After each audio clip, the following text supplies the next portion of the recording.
Bring up our next evaluator, Mr. Lloyd Smith.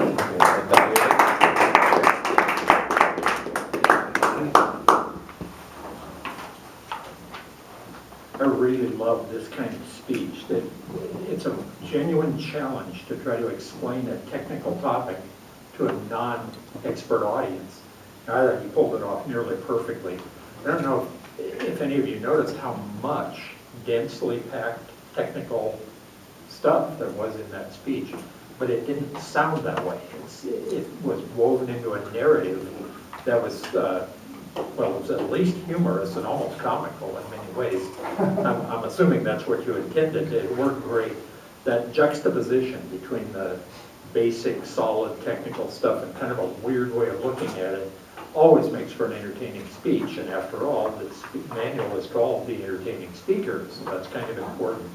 But I thought that was the great strength of this speech. You did a great job explaining a technical topic to a non-expert audience and packing in a lot of information. They ask here, what was the theme or message of the speech? I had a little trouble with that.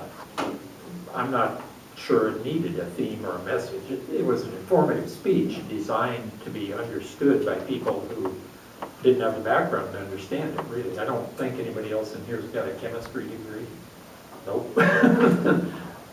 You're a distinguished guy then. So it didn't bother me that I couldn't determine a theme. Maybe the importance of something that most people don't think about and don't want to think about. Good enough. What could the speaker have done differently to be more effective? I was puzzled by your notes. You set down a bunch of notes here, and I don't think you ever referred to them. Did you? I think just once. Yeah.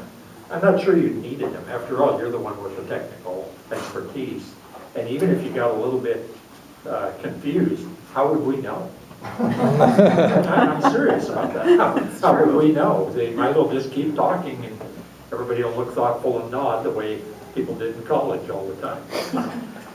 I thought also that this was kind of an important topic, and the link to the agricultural thing.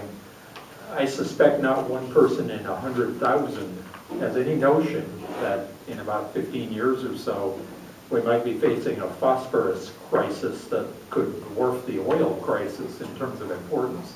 After all, there are alternatives to transportation. There aren't very many alternatives to eating. So it's a pretty good topic. The idea that, urine can be recycled, something most of us don't want to think about. But have you ever thought about where they get every drop of drinking water in the International Space Station?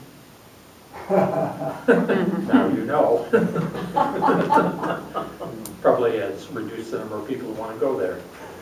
My bottom line is that this was really a good speech. I enjoyed listening to it. I thought you pulled off the assignment with perfection. Outstanding job. Thanks, Lloyd, for that.